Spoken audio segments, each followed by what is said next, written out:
The number of people known to have died in the Los Angeles wildfires has risen to 24. With high winds forecast over the coming days, fire crews are now facing a race against time to avert further destruction. But from the ashes, many remarkable stories are rising as people battle to stop their neighbourhoods from burning down. Our correspondent Helena Humphrey has this report.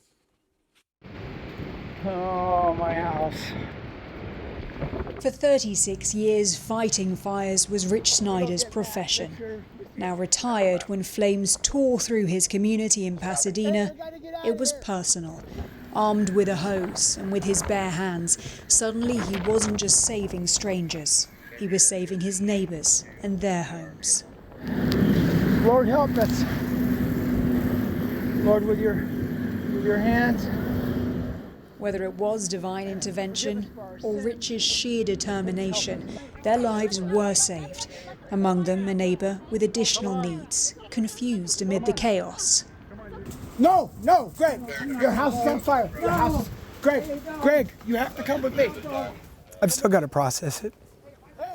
Yeah, my neighbor needs assistance, and we told him early on to leave. And he said, no, I'll stay. And I grabbed him and I was pulling on him and he was fighting me because he was going to go back in his burning house and lock the door. You know, we got him out and we looked back and his house was fully involved.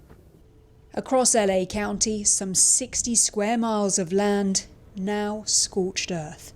Firefighters have gained ground against the two largest blazes, the Palisades and Eaton fires. But the devastation left behind is staggering. This is Malibu. Normally you wouldn't be able to see the Pacific Ocean from here, but all of those multi-million-dollar mansions are gone. It is destruction as far as the eye can see, and the road to recovery will be long. And with forecasters warning that the fierce Santa Ana winds could return, the battle is far from over. Residents in the fire's path face a cruel waiting game, fearing that the nightmare will strike again. I am terrified because if it does change, I actually don't know where I would go, to be honest. Like, I don't have family here. I have friends, but they're all affected. So I don't have a set plan in mind, and it's terrifying. Amid the terror, a political storm brews. President-elect Donald Trump has criticised what he calls incompetent California politicians for the crisis. In just over a week, it will be one he inherits. Is the incoming president expected to come here? I believe so. What awaits Donald Trump, if he comes, may reveal an even bleaker reality than what is known so far, as the number of missing continues to grow. Helena Humphrey, BBC News, Los Angeles. Well, former California legislator and LA resident Mike Gatto told us anger is mounting at how the authorities have reacted.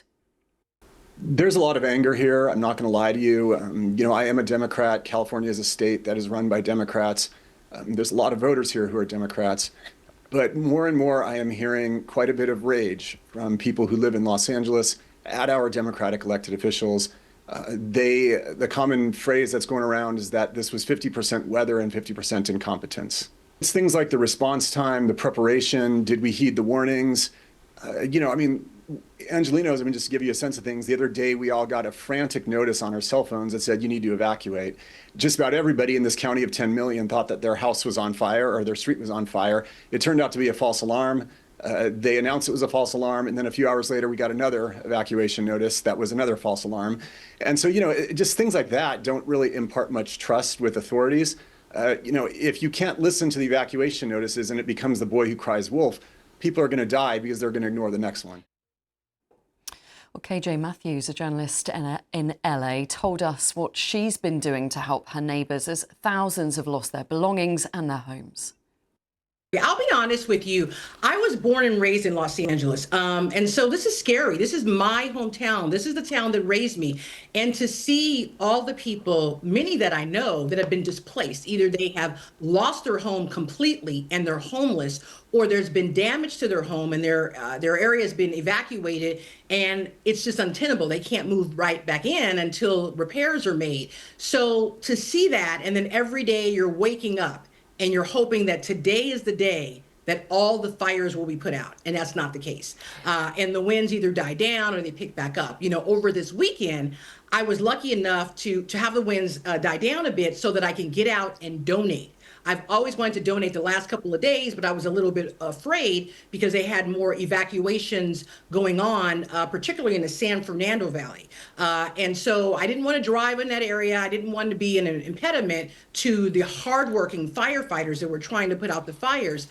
So I waited until the weekend, and I was able to donate to a lot of teenage girls that lived in the Eaton area where the Altadena and Pasadena fires have been happening, and was just able to get out there and to deliver, you know, shoes and socks and clothing and toothpaste and toothbrush and just things that they need, you know, because many of them that left their homes, they thought they would be back in like 3 days, and then they came back and they have nothing. We can speak to our correspondent David Willis, who is in Brentwood in LA for us live. So, David, we've been hearing the news of the further winds that could hamper the firefighters' tasks. Can you just tell us a little bit more about that?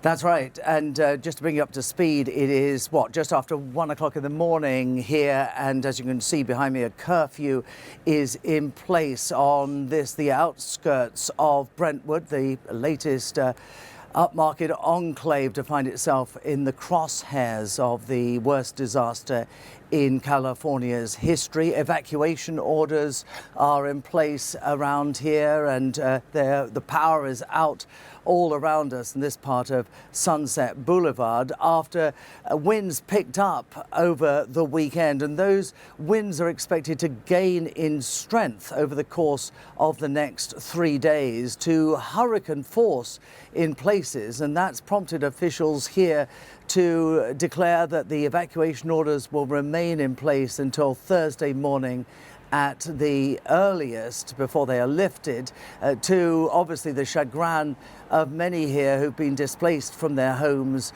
and are very anxious to get back there to see what, if anything, remains of their homes and their belongings. And a little earlier on, it was revealed that cadaver dogs have been brought in to help with the search for human remains in the worst affected areas of these fires. And the LA Coroner's Office has revealed that 24 people are now known to have died in these fires, with 16 people still missing. That death toll is almost certain to rise. You mentioned those displaced people. Where are they, David? And are they getting the food, the shelter, the help that they need at this time? Well, there are about 9 separate evacuation centers that have been set up around Los Angeles, funded by church groups and other community organizations. Some people have gone there. Others have housed themselves in hotels. Airbnb is offering some sort of dispensation to people who can't afford their normal prices.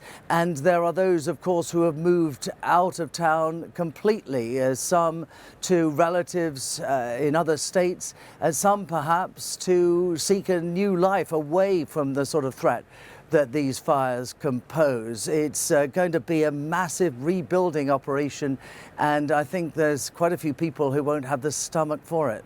The curfew you mentioned, can you just explain, David, why that's in place? It's basically to prevent people who may want to come back into the evacuation zones, possibly to steal or loot, from being able to do so. There were reports of looting in the first few days of this disaster, and as a result, the National Guard officers who've been, you can see behind me perhaps, have been drafted in, hundreds of them, to help the police secure these areas and make sure that people who've gone through one tragedy don't have to endure a second such tragedy. David Willis in Brentwood in LA, thank you.